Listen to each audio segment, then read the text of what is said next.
அனைவருக்கும் வணக்கம். நம்ம மல்லி சீரியல்ல என்னெல்லாம் சுவாரஸ்யமான விஷயங்கள் நடக்க போகுதுன்னு பார்க்கலாம் வாங்க. ராஜி பார்த்தீங்கன்னா இப்போ சுடரை பத்தி ஓரளவுக்கு தெரிஞ்சுக்கிட்டாங்க. நம்ம ரஞ்சிதா சொன்ன மாதிரி ரகுக்கும் இவளுக்கும் நிறைய லிங்க் இருக்கு அப்படின்றத அவங்க தெளிவாக தெரிஞ்சுக்கிட்டு இனி இந்த சுடரை நம்ம ஃபாலோ பண்ணணும். அதாவது ரேணுகாவை நம்ம ஃபாலோ பண்ணணும். அது மட்டும் இல்லாம ரகுவையும் ஃபாலோ பண்ணணும். ஏன்னா இவங்க ரெண்டு பேரும் கண்டிப்பா மீட் பண்றதுக்கு வாய்ப்புகள் அதிகமாகவே இருக்குது. ஏன்னா ரகுவே ஒரு பெரிய கிரிமினல் ரவுடி. அப்படி இருக்கும்போது அந்த ரகுவோட இவ லிங்க்ல இருக்கானா இவ்வளவு பெரிய கிரிமினல் தான் இருப்பா அப்படின்றத ராஜி தெளிவா தெரிஞ்சுக்கிட்டாங்க. இதுக்கப்புறம் ராஜி பத்தினா இந்த விஷயத்தை இப்படியே விட மாட்டாங்க. ஏன்னா கல்யாணம் வேற நெருங்கிக்கிட்டே இருக்கு. நாளை மறுநாள் கல்யாணம் அப்படின்னு சொல்லிட்டு எல்லாரும் ரொம்பவே பரபரப்பா இருக்கிறாங்க. அப்படியெல்லாம் இருக்கும்போது இப்ப இந்த உண்மை வெளியே வந்திருக்குதுன்னா சோ கல்யாணம் நடக்குமா நடக்காதா அப்படின்ற ஒரு கேள்விக்குறிதான் அந்த இடத்துல வரப்போகுது. நிஷா பாத்தீங்கன்னா எதுவுமே தெரியாம என் மாமாவை நீ வளைச்சு போட்டுட்டி அப்படின்ற மாதிரி எல்லாம் பாத்தீங்கன்னா மல்லி கிட்ட போயிட்டு பெரிய பிரச்சனை பண்ணிட்டு இருக்காங்க. மல்லி பாத்தீங்கன்னா அவங்களுக்கு நடந்த விஷயத்தை பத்தி எல்லாத்தையுமே விஜய் கிட்ட சொல்லிட்டாங்க. சோ விஜய் அதை கேட்டு ரொம்ப வருத்தப்பட்டு இருக்காங்க. ஏன்னா மனோகருக்கு உடம்புக்கு முடியல, அதனாலதான் ஹாஸ்பிட்டலுக்கு போயிருக்காங்கன்னு சொல்லிட்டு மனோகர் நாகு கிட்ட சொல்லிட்டாங்க. சோ அதாவது விஜய் கிட்ட நீங்க இப்படி சொல்லி சமாளிச்சுக்கோங்க அப்படின்னு சொல்லிட்டு நாகு நம்ம பாபு ரெண்டு பேரும் பாத்தீங்கன்னா விஜய் கிட்ட அப்படிதான் சொன்னாங்க. ஆனா விஜய்க்கு சில இன்ஃபர்மேஷன் வந்ததுனால இது எல்லாமே இவங்களோட வேலை தானே அப்படின்ற மாதிரி எல்லாம் விஜய் யோசிச்சுக்கிட்டு இன்னைக்கு என்ன நடந்தாலும் சரி நான் மல்லி வராம போகவே மாட்டேன் அப்படின்ற மாதிரி தான் விஜய் ரொம்பவே கோவத்துல இருந்தாருங்க. சோ மல்லி மனோகர் ரெண்டு பேருமே விஜய் கிட்ட பாத்தீங்கன்னா விஷயத்தை எல்லாத்தையுமே எடுத்து சொன்னாங்க. ஏன்னா அவங்க இதுக்கப்புறம் உண்மையை மறைக்கிறதுல எந்த ஒரு பிரயோஜனமும் இல்லை. ஸோ இவங்களுக்கு ஒரு பக்கம் உண்மை தெரிய வருது, இன்னொரு பக்கம் ராஜிக்கு உண்மை தெரிய வருது. இதுதான் அங்க நடக்க போகுது.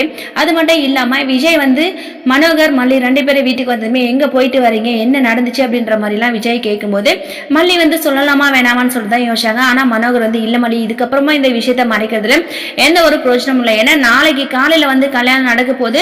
அப்படி இருக்கும்போது மாப்பிள்ளைக்கு இன்னைக்கு உண்மை தெரிய வரதுல எந்த ஒரு தவறும் இல்லை, உண்மையை சொல்லியே ஆகணும் அப்படின்ற மாதிரி தான் மனோகர் சொல்றாங்க. இங்க பாரு மாப்பிள்ள, எனக்கு உடம்புக்கு முடியாமலும் இல்லை, என்ன மல்லி ஹாஸ்பிட்டலுக்கு கூட்டிட்டும் போல, நடந்த உண்மை எல்லாத்தையுமே நான் உங்ககிட்ட சொல்லிடுறேன், நீ அதை நம்புறதும் நம்பாததும் உன்னோட விருப்பம் அப்படின்ற மாதிரி மனோகர் சொல்றாங்க. விஜய்க்கு எதுவுமே புள்ள, என்ன மாமா என்ன ஏதோ கதை சொல்ற மாதிரி சொல்லிட்டு இருக்க, என்னதான் நடந்துச்சு ஃபர்ஸ்ட் சொல்லுங்க அது அப்படின்னு சொல்லிட்டு விஜய் கேட்கும்போது மனோகர் இங்க பாரு மாப்பிள்ள, அதாவது மல்லி வெளியில போறேன்னு சொல்லிட்டு போனா அந்த மாதிரி டைமிங்ல மல்லியை யாரோ கடத்திட்டாங்க அப்படின்னு சொல்லிட்டு மனோகர் சொன்னதும் விஜய் ரொம்ப ஷாக் ஆகுறாங்க. என்ன மாமா சொல்ற, மல்லியை கடத்திட்டாங்களான்னு சொல்லிட்டு.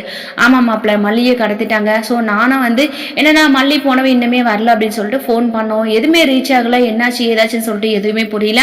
கடைசியா மல்லியை ரவுடி கடத்தி வச்சிருக்காங்க. அதாவது ரேணுகா ஒரு ரவுடி கிட்ட இருந்து கூட்டிட்டு வந்தோம் பாத்தியா, அந்த ஆள் தான் மல்லியை கடத்தி வச்சிருக்காங்க. கடத்தி வச்சது மட்டும் இல்லாம மல்லியோட மொபைல் எல்லாமே வாங்கிட்டு இருக்கான்.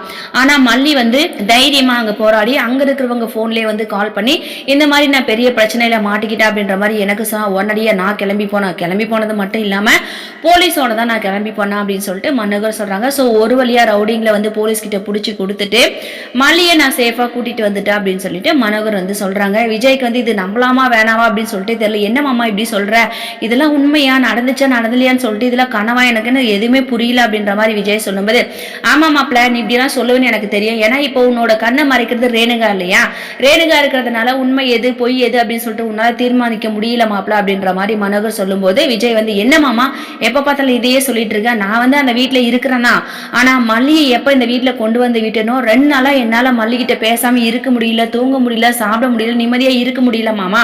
அவ எப்படி என்கிட்ட பேசாம இருந்தா, சோ நான் தான் கோவத்துல கொண்டு வந்து விட்டேன், அவளாவது என்கிட்ட கால் பண்ணி பேசிருக்கலாம் இல்லையா, அதனாலதான் இன்னைக்கு மல்லியை பார்த்தே ஆகணும்னு சொல்லிட்டு நான் வீட்டுக்கு வந்தேன் அப்படின்ற மாதிரி விஜய் மனோகர் கிட்ட சொல்றாங்க. மனோகர் மாப்பிள்ள மல்லி மேல நீ இவ்வளவு பாசத்தை வச்சிருக்கல, மல்லி ஒரு விஷயம் சொன்னா அதுல காரணம் இருக்குன்னு சொல்லிட்டு யோசிக்க மாட்டியா மாப்பிள்ள அப்படின்னு சொல்லிட்டு மனோகர் விஜய் கிட்ட சொன்னதும் விஜய் ரொம்ப யோசிக்கிறாரு. ஸோ இதுக்கப்புறமா விஜய் நம்புவாரா என்னன்னு சொல்லிட்டு வர போற எபிசோட வெயிட் பண்ணி பார்க்கலாம்.